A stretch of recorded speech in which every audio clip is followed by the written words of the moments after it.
push and pull dynamic feels like a roller coaster. It is confusing for you and your partner, but there is a way out, and I'm going to tell you in this video. I am Pauline Timmer, and I am an expert in healing the fearful avoidant attachment style. I've helped over 3,000 fearful avoidants heal in the past 7 years after healing this attachment style myself completely. And I'm so happy you are here because the push and pull dynamic, highs and lows, they are all part of what I call the extremities mechanisms. So what are the extremities mechanisms? Because they are pretty specific to the fearful avoidant attachment style. It means that when you have a line, and on the one hand you have push and on the other hand you have pull, fearful avoidants tend to flip-flop between those extremes. When you have high on the one hand and you have low on the other hand, fearful avoidants tend to flip-flop between those extremes, highs and lows. Whereas secure attached people usually have a much narrower flip-flop, because everybody, when it comes to push and pull, kind of ebbs and flows. That is very normal. When you're talking about connection and letting somebody close, it's never like this, like you're always going to be very close. It's you kind of have a little bit of distance and you come back together, and you have a little bit of distance and you come back together. Maybe that already helps for you as a fearful avoider, because I remember that when I was struggling with this attachment style, I believed that you always had to be like almost one. You had to be connected, super connected at all times. And that is just not a natural human rhythm. It is very normal for it to ebb and flow. So in a secure attachment, that kind of ebbs and flows. But when you look at the line and the extremities are here, a secure attach would ebb and flow between this and this. And they wouldn't as much really push their partner away. It would be more just, taking a little bit more time for themselves, or they wouldn't really actively do something to really push their partner away. Whereas when you go from extreme to extreme, the behaviors become more extreme, obviously, because otherwise you won't get to that goal. That sounds weird, I'll explain, but that goal of pushing somebody away completely, or pulling somebody in completely. So when we're dealing with extremes, it makes so much sense that the behavior and the feelings are just more confusing. So the push for fearful avoidance usually comes from an intense fear of rejection. They take the shame dive. I've made a video about that if you want to know what that is. Because they felt like they'd done something wrong, and so they dive into shame, trying to correct themselves, correct their behavior, make themselves better, perfect, before they feel like they can engage again.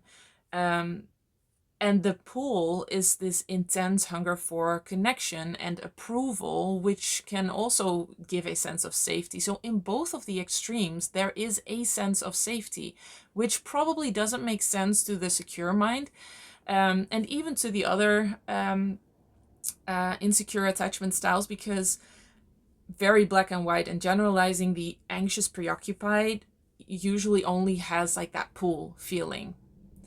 They just want closeness, and when they're close and when they're connected, they're happy, they feel safe, and they feel very unsafe when there's no connection. On the other hand, the dismissive avoidant usually just wants space and freedom, so they have that. They are constantly on the more extreme side of the push, and being close and being intimate, that feels scary to them. But the fearful avoidant flops between push and pull.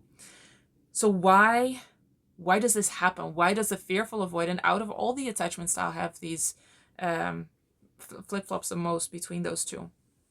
Partly it's because our nervous systems are just wired for that. When you grow up in an unpredictable household where emotions could blow up any moment, that is a very emotionally intense situation to be in. When you got judged for your emotions, so maybe your parents weren't the ones that blew up, or had very intense emotions, but you were judged for your intense emotions, that also becomes like negative associations around those intense emotions, um, which actually kind of anchors that more. So it's a familiarity with your nervous system being in one of the extremes.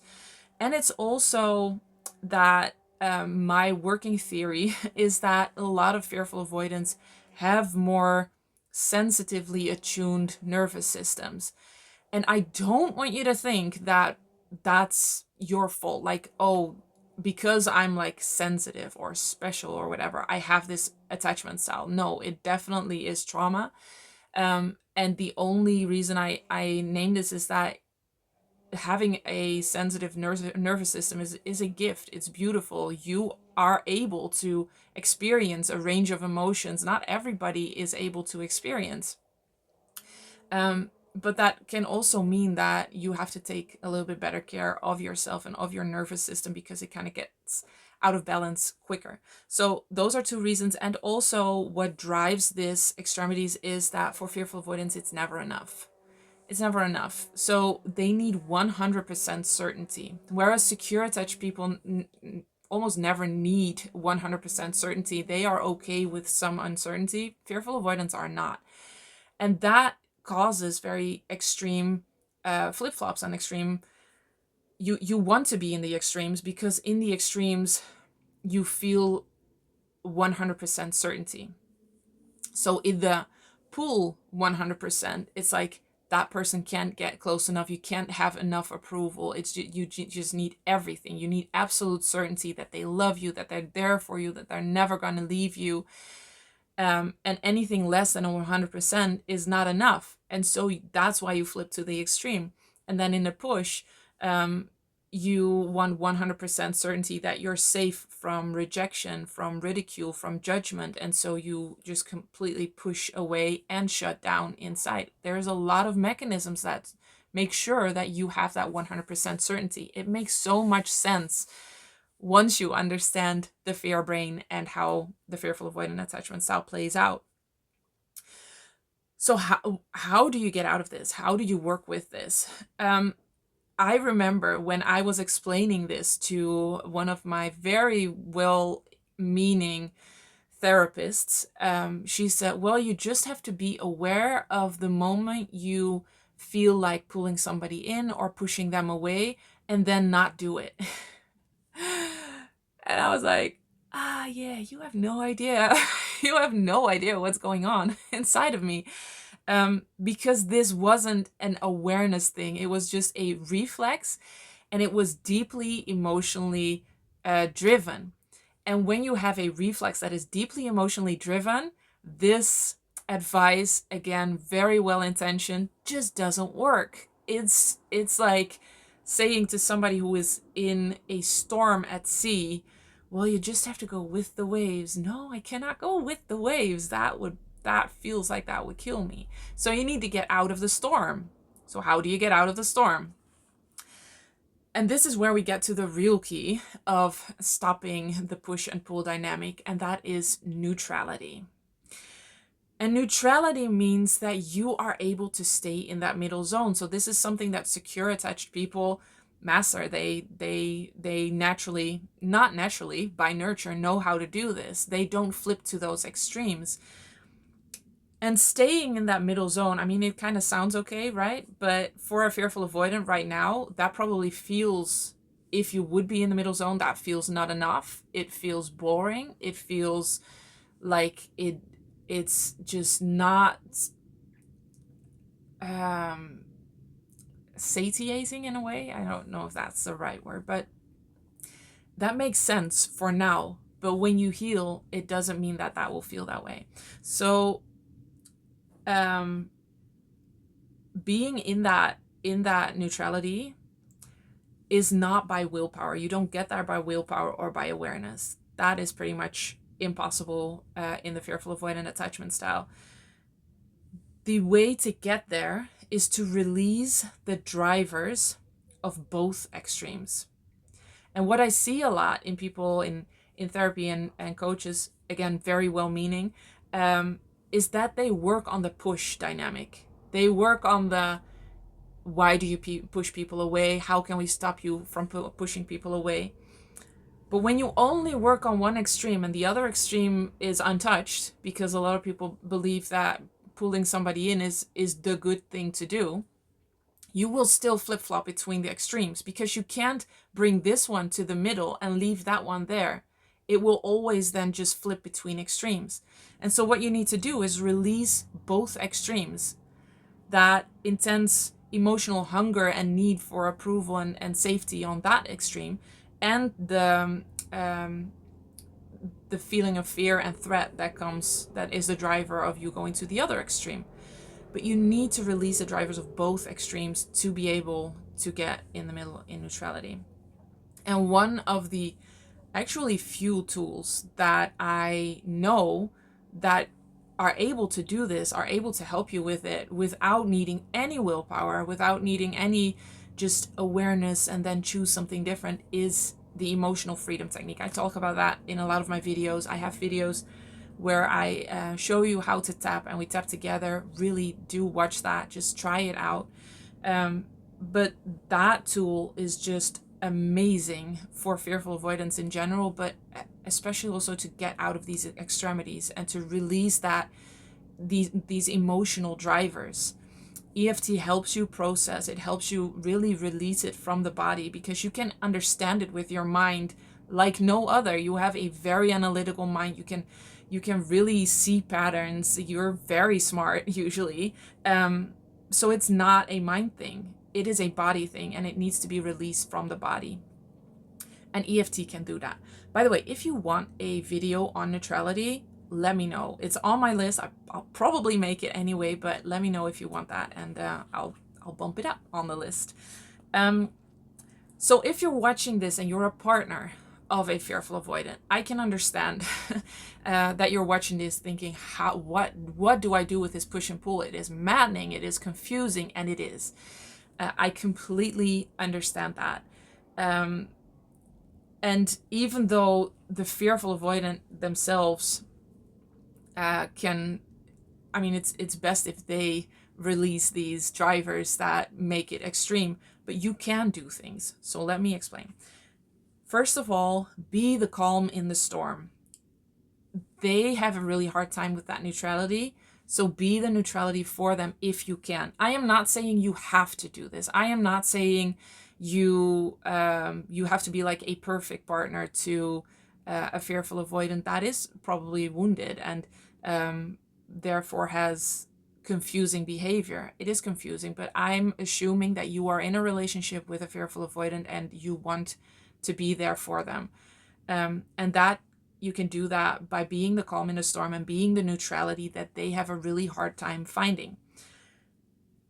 That doesn't mean that they will just easily accept this and that will bring all the calm that you are probably also craving. They might push against that calm. With the pull, when they're in the pull extremity, they might say, you're not connected enough, you don't love me enough. They crave more intensity, more passion from you. And in the push, they say, you don't love me, you should fight for me. So they crave more intensity in that too. But you are the calm and you are the neutrality. So what you can say in instances like that is, while staying steady, explain that your love is steady and unconditional, and that it is big and calm, and it doesn't have to be intense for it to be real or true. Steadiness doesn't mean a lack of care or passion, and that's what a lot of fearful avoidants who haven't healed yet don't know. They see that lack of intensity as a lack of love or care or passion. So just knowing that and being able to voice that in those situations can help. I can never guarantee it, because it really depends on whether the fearful avoidant is ready to heal, is already healing, is on their journey, how far they are in the healing journey. But this is one of the most grounded ways to help the fearful avoidant as a partner. What also helps is to kind of know their triggers. And that doesn't mean that you have to like walk on eggshells, know all their triggers, make sure they're never triggered, but it can just kind of help you find some sense of grip in this situation, or whenever confusing things happen. And so I made a trigger and behavior map, a free guide with triggers and what behavior you will see and what was likely then the trigger. And that will just kind of give you an idea of what it could be and could have been that causes these push and pull dynamics, because usually they are triggered. It doesn't just happen out of nowhere.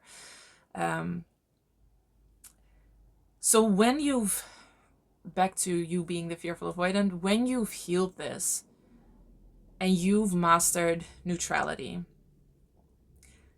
those extremes just don't feel alluring anymore. I remember so well that when I was in the crash state, I mean, I hated this dynamic. I didn't like it. In a way, it didn't feel good, but in another way, it felt really good. It was almost like an addiction high and low, and getting that approval in the pool, that was like euphoria.